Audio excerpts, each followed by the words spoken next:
le patriarche orthodoxe grec d'Alexandrie de toute l'Afrique, archevêché d'Accra et d'Abidjan et la paroisse Saint-Basile le Grand d'Angré Cocody organise Askésis, l'espace d'ascèse et d'exercice spirituel du Ton Carême. 40 jours de prière et de jeûne. Thème, la bataille. Objectif, faire tomber les murs de Jéricho. Josué 6, vendredi, la bataille de la nuit. Le thème que nous sommes en train de développer, c'est faire tomber les murs de Jéricho. Si ces remparts, si ces forteresses ne tombent pas, tu ne pourras pas entrer dans ton exaucement. Or, rappelez-vous que nous avons déclaré cette année, année des destinées glorieuses. En fait, tomber les murs de Jéricho, c'est l'étape décisive pour entrer dans la terre promise. Et c'est pourquoi, avec votre permission, je vais développer ce soir un sous-thème. Comment faire tomber les murs de Jéricho. Et le sous-thème que je vais partager avec vous, vous pouvez le noter, le contrôle spirituel de nos pensées. Parce qu'en fait, faire tomber les murs de Jéricho, les murs que nous avons, toi et moi, besoin de faire tomber, ce n'est pas des réalités extérieures. Les véritables forteresses, les véritables murs sont dans notre âme, sont dans notre cœur, sont dans notre esprit. C'est pourquoi le combat contre les pensées négatives et la vigilance par rapport à toutes les pensées qui nous fatiguent, à toutes les pensées qui nous assaillent, sont les dimensions importantes de toute spiritualité chrétienne authentique. Bien-aimés, faire tomber les murs de Jéricho, c'est prendre conscience que chacune de nos pensées, quand je parle de pensées au sens large ou même au sens propre, je fais allusion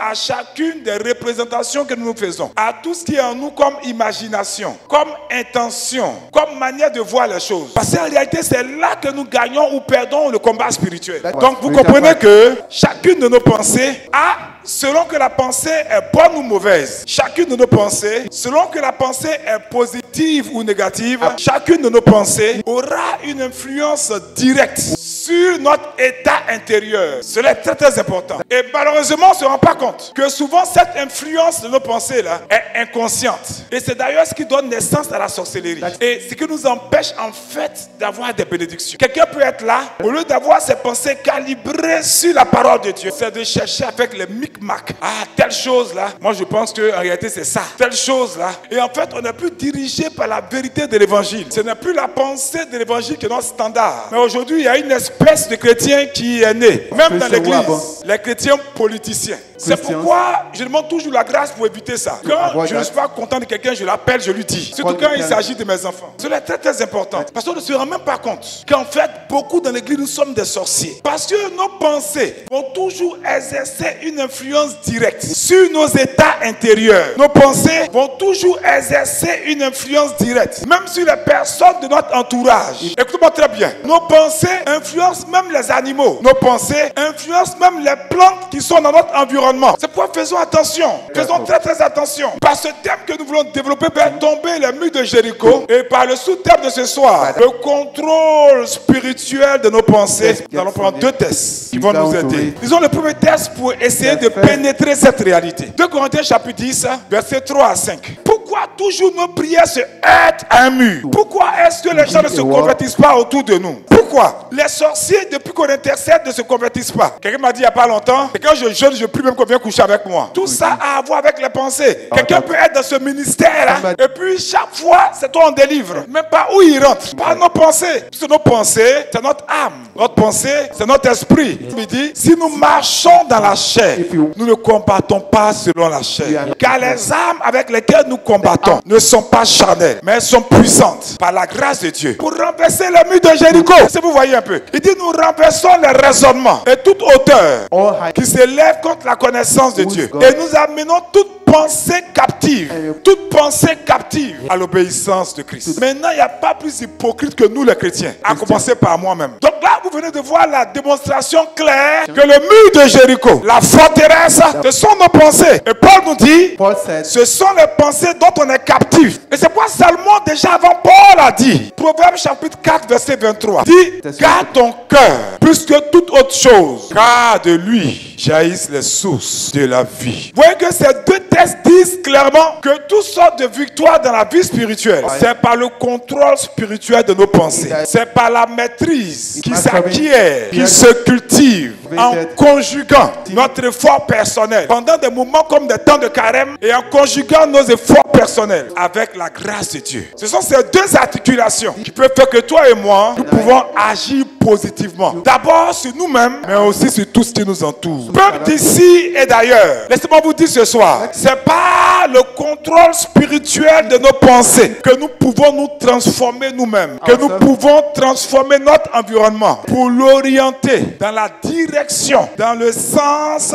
que Dieu a prévu pour nous. Donc vous comprenez que l'état de votre monde, votre atmosphère de bénédiction, votre terre de promesses, votre quotidien, votre environnement, vos relations, votre vie en société, tout cela dépend au fond de la nature des pensées que vous émettez, mais aussi de la nature des pensées de ceux qui vous entourent. Dis-moi, quelles sont tes pensées? Je te dirais que ton couple ne va jamais s'améliorer et ta vie ne va pas évoluer et tu vas continuer à avoir les mêmes blocages. C'est pourquoi l'auteur aux Hébreux dit, Hébreux chapitre 12 verset 15. Un jour, une femme se plaignait que son fils ait fait 3 fois le BPC, 3 fois le bac et il était à sa 2e fois pour le BTS. Mais j'ai décelé pourquoi l'enfant était bloqué en partageant avec elle. Bien aimé, en 15 minutes seulement d'entretien, elle ne faisait que parler mal des enfants des autres. Alors j'ai compris. L'auteur aux Hébreux dit, Hébreux chapitre 12 verset 15. Si tu comprends cette parole et reprends ces versets, reprends les sommes que je vous ai données l'après-midi, les sommes de midi et de 15 heures, médite-les, mange-les, ça va te garder. Regardez ce qu'il dit. Il dit, veillez à ce que nul ne se prive de la grâce de Dieu. Mais la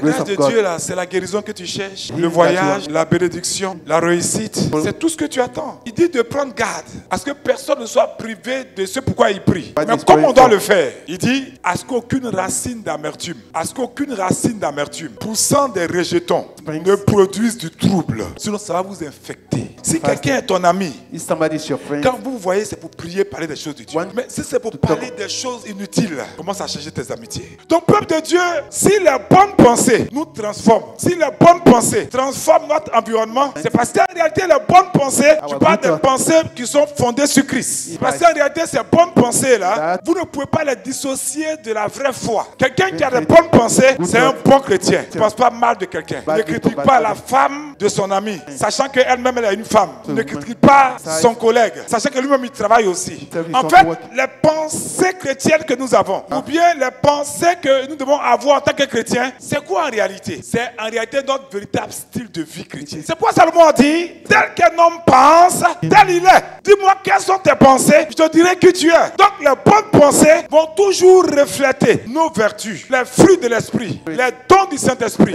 Et donc si quelqu'un a de bonnes pensées, c'est à cause de quelque chose qui s'est passé en lui. Une personne qui a de bonnes pensées, c'est sûr que cette personne-là, dans sa vie, il y a une vie de prière, il y a une vie de jeûne, il y a une vie de renoncement, ce qu'on appelle la vie d'ascèse. Et il y a une vie de consécration. Mais tout cela n'est possible que par la grâce de Dieu. Le contrôle spirituel de nos pensées va influencer en réalité toutes les autres dimensions de notre vie spirituelle. Et c'est pourquoi, écoutez-moi bien, parmi toutes les autres dimensions de notre vie spirituelle, il y a le centre de notre vie spirituelle. Il y a la colonne de notre vie spirituelle. C'est l'amour. Ta manière de penser, ta manière de réfléchir, le contrôle spirituel de tes pensées va influencer toutes les autres dimensions de ta vie, surtout la dimension de l'amour en toi. Parce qu'en réalité, Dieu est amour. Et celui qui dit qu'il aime Dieu et qui critique son frère et qui a des pensées d'amertume contre sa sœur, en fait, il n'aime pas Dieu. Le centre de notre vie spirituelle, la colonne de notre vie spirituelle, c'est pas porter une croix, c'est pas être en soutane. Mais le centre de notre vie spirituelle, c'est l'amour. À l'amour que vous aurez les uns envers les autres, on reconnaîtra que vous êtes mes disciples. Donc vous comprenez pourquoi David qui a compris ça. J'aime David parce qu'il a fait des erreurs, mais chaque fois il savait comment se rapprocher de Dieu. David qui a compris ça pourra dire, aidez-moi à le lire ensemble. Mets la main sur le cœur pendant que tu le fais. Cette même grâce entre en toi. Il a toi dit Jésus 3 fois 1, 2, 3. Jésus. Quand David a compris ça, que tout était une affaire de cœur, voici comment David a prié. Il dit, sonde-moi, oh Dieu, et connais mon cœur. Éprouve-moi et connais mes pensées. Regarde si je suis sur une mauvaise voie et conduis-moi sur la voie de l'éternité. Parce que David sait que c'est selon l'état de ton cœur que tu peux être sauvé ou disqualifié. Donc bien aimé, c'est de notre cœur qui va s'agir pendant ce temps de carême. C'est la forteresse qu'il nous faudra prendre d'assaut. Parce que Jérémie a dit, Jérémie chapitre 17 verset 9, tous ces versets vous devez les méditer pendant que vous avez faim. Quand votre ventre fait vous devez réagir en citant un verset. Mais regardez ce que Jérémie dit. Appuie ton cœur et dis Jésus 3 fois. Jésus. Il dit le cœur est tortueux par-dessus tout. Dieu dit le cœur de l'homme est méchant. Qui peut le connaître? C'est-à-dire lui-même qui a créé l'homme là. C'est que c'est là qu'il y a le problème. C'est là la forteresse qu'il nous faut prendre. C'est pourquoi, comme dit notre divin maître, Marc chapitre 14, verset 38 à 39, il dit veillez et priez. Comment préserver son cœur? C'est en veillant, en priant. Veillez et priez. Afin que vous ne tombiez pas en tentation. Parce que notre cœur est faible. Souvent nous sommes bien disposés, mais la chair est faible. Ne soyons pas des vipères. Parce qu'il a dit, c'est de l'abondance du cœur que la bouche parle.